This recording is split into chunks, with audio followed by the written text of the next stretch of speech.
De Abraham, marqué au début de la paracha, c'est un bord du Chafetz Chaim. Akadosh Baruch Hu lui a dit Lech lecha, avance, pas. Alors qu'est-ce qu'il a fait? Vaïkar Abraham et Sarah Ishto, il a pris toute la famille. Ils sont partis pour aller vers le pays de Canaan. Ils sont arrivés au pays de Canaan. Pourquoi? Ils sont partis pour y aller, ils sont arrivés. Pourquoi le dire?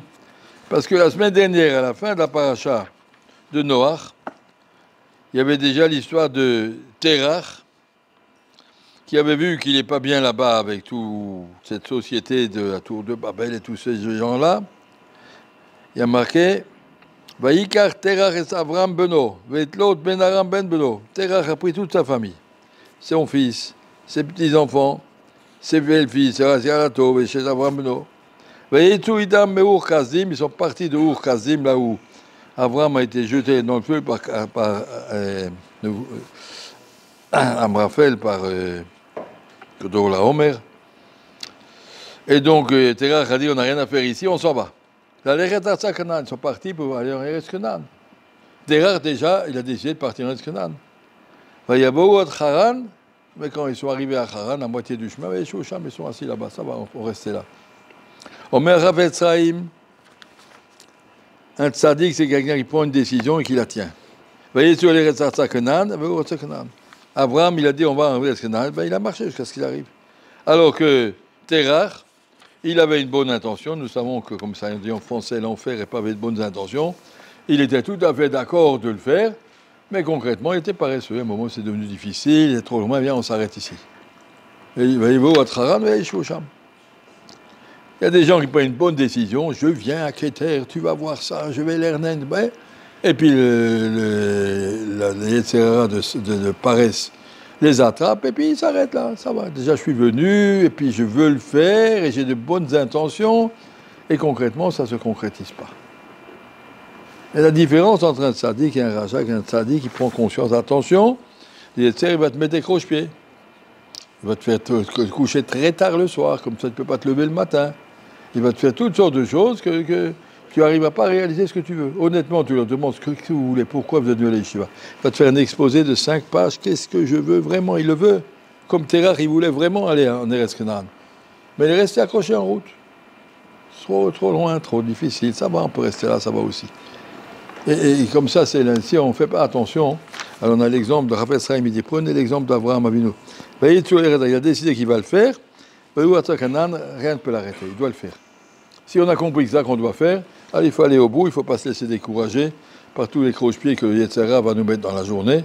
Il va nous compliquer les choses, il est là pour ça. Mais nous, on doit être égal et supérieur à tout ce qu'il veut. On ne peut pas se laisser tourner son programme. Si mon programme est clair dans ma tête, il ne faut pas que le Satan il vienne nous embrouiller. Il ne faut pas se laisser faire, on n'est pas des enfants. La différence entre un enfant et un adulte, c'est qu'un enfant, il vit au jour le jour. Il est en train de faire quelque chose, et puis tu lui montres un bonbon, et puis il s'en va. Et puis un adulte, il a un petit peu un programme, il a une volonté de vie, il a quelque chose, alors ça, on ne se laisse pas détourner pour une petite bêtise. Ça, c'est doit être le klal. On a décidé quelque chose, aller jusqu'au bout, prendre une résolution, quelque chose qui peut tenir. On dit en français, des gens qui ont déjà arrêté de fumer 10 fois. Chaque fois, il arrête, après il reprend, après il arrête, il reprend. C'est pas sérieux. Tu arrêtes une fois et c'est tout, fini. Je n'ai pas eu ce nisayon parce que je n'ai pas encore commencé, mais enfin, quand je commencerai, je pourrais arrêter aussi. Il faut apprendre à accepter, j'ai décidé, je le fais. C'est compliqué. Je vais démontrer un passouk ici, que Avshach nous l'explique, dans le Rosh Hashanah, à la fin de la paracha. Après qu'Akadosh Baruch Hu a terminé avec Abraham la mitzvah de Brit Mila, de lui expliquer qu'il a mitzvah de bien, la Shrina s'est élevée au-dessus d'Abraham. Vayal Elokim Me'al Abraham. La Manu Shat Tzadikim Merkavto Shel Makom. Le Rashi nous dit, de là on voit que le Tzadik est le trône d'Akadosh Baruch. Merkaba, le char sur lequel se pose la Shrina. quelqu'un qui avait demandé, entre parenthèses, qui avait demandé à Rav Steinman, il avait 19 ans, 20 ans, pourquoi il étudie tellement? C'est quoi votre programme de vie? Il a dit, mon programme, c'est d'être Merkava la Shrina. J'ai envie que le Jbour se pose sur moi. Je ferai tout pour ça. Et il a mis sa vie pour atteindre cette madriga. En tout cas, il faut comprendre, Tzadikim, en Merkava. Et là, Rav Shach veut expliquer, ça veut dire quoi? Que le Tzadik est le trône de la Shrina. Katav Asforno a effermisé, vayetze Caïn bilifnei Hashem.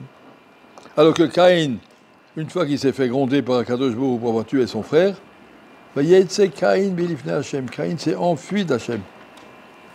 Abraham, au contraire, il s'est présenté à Hachem, je veux que tu restes sur moi, je suis là à ta disposition. Caïn veut s'enfuir. Et il explique,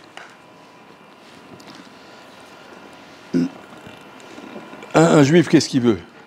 Il dit, Baruch et Hachem avorach, Baruch Hachem avorach. Vous savez que Baruch Hachem, qu'Hachem soit grandi, Hachem est infini, mon petit milligramme ne peut pas ajouter quelque chose à la grandeur d'Hachem. C'est quoi Baruch Hachem? Quand je prends une pomme, je dis Baruch ata Hachem, que tu sois grandi. Même une fois, une chanson, c'est une Gemara dans Masechet Brachot. Même une fois, il y a eu Ishmael Kohen Gadol qui est monté pour voir ce qui se passe là-haut. Amar Kadosh Baruch Hu, Ishmael Beni Baracheni. Tu connais la chanson? Ishmael Beni Baracheni, les enfants, ils ont fait un chant. Et Akadosh Baruch Hu a dit à Ishmael, fais-moi une bracha. C'est quoi? Un juif peut faire une bracha, peut bénir Akadosh Baruch Hu. Baruch, il vient chez moi, il dit bénis-moi, ça va, je suis ton grand-père. Ah bah, je te bénis, il dit Aniach, je sais pas.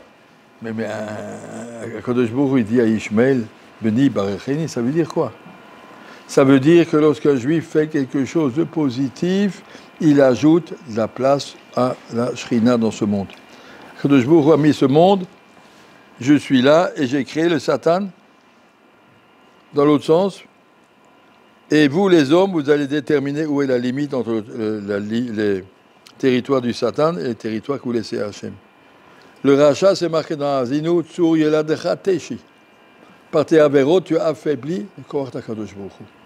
Hachem, il a un Koach infini. Tu as affaibli sa présence dans le monde. Le monde est là pour Baruch Shem, que la Kavod Shem grandisse. Baruch Ata Hachem, Mekadesh, et Shemo Barabim. On va être Mekadesh, Shemo, ajouter de la Kedusha. Et les Rachaïm sont là, au contraire, d'Orek Rak la Shrina. Ils poussent la Shrina, va-t'en, remonte en haut. Et nous, on doit dire, redescend ici. Le tzaddik, c'est la Merkava, le tzaddik, c'est celui qui veut faire la place à Akadosh Baruch Hu dans ce monde. C'est pour ça qu'il nous a créés. C'est pour ça qu'il a créé tout ce monde. Il y a un monde de malachim dans lequel rien qui bouge, tout est fixé. Mais ici, ce monde-là, il est en guerre. En guerre, une milchama entre Hachem et Amalek, milchama Hachem, Amalek, midor dor. Milchama qui finira seulement avec le Mashiach. On va dire, on va faire un trait par terre, un trait jaune. On met 5 ou 10 bachurim de ce côté qui tirent la corde et 5 ou 10 qui tirent la corde de l'autre côté. On va voir qui est plus fort. Des fois c'est comme ça, des fois c'est comme ça, la même chose que le Yachol entre les tzadikim et les Rechaïm, entre le Yetzer Tov et le Yetzer Hara, entre le Satan et la Kedusha. Qu'on essaye soit de donner plus de place à Kadosh Baruch Hu, soit Khalila le contraire. Il faut être conscient de la force de nos actions. Ça ne me concerne pas seulement moi. Je ne suis pas en train de construire mon Olam Haba et mon Gan Eden. Ce n'est pas ça que tu dois faire. Tu dois faire une place pour Akadosh Baruch Hu ici. Hachem, il t'a créé. Il t'a dit, j'ai laissé un monde que c'est vous qui décidez combien je veux de place. Combien j'aurai de place. Il faut faire une tfila avec kavana. Il faut faire un limoud avec sérieux. Il faut faire les mitzvot avec Yirat Shamayim. Il faut vivre avec son Mishnah Berurah, des choses précises. Comme ça, on est aurait de faire le monde, Akadosh Baruch Hu. C'est ce qui est marqué. Vayal Elokim à Abraham. Abraham ou à Merkava, il peut dire à Akadosh Baruch Hu, tu peux te poser sur moi. Je suis là, ton Eved, à ton service entièrement. Alors que l'autre, comment c'est marqué sur Caïn? Caïn bilifnei Hashem. Il veut s'enfuir et dire non, le monde est à moi, je fais ce que je veux, je ne dois rien à personne. Alors, il faut faire bien réfléchir, la même chose, chacun à son niveau. Je traîne dans ma chambre, je dis on va dire au monde de la Kedusha, on va dire au programme de la Yeshiva, ça ne me concerne pas, je fais ce que je veux. Ou bien Khalilah, au contraire, je fais ce que tu veux, ce qu'Akadosh Baruch Hu veut. Être conscient de la portée de nos actes. Je cite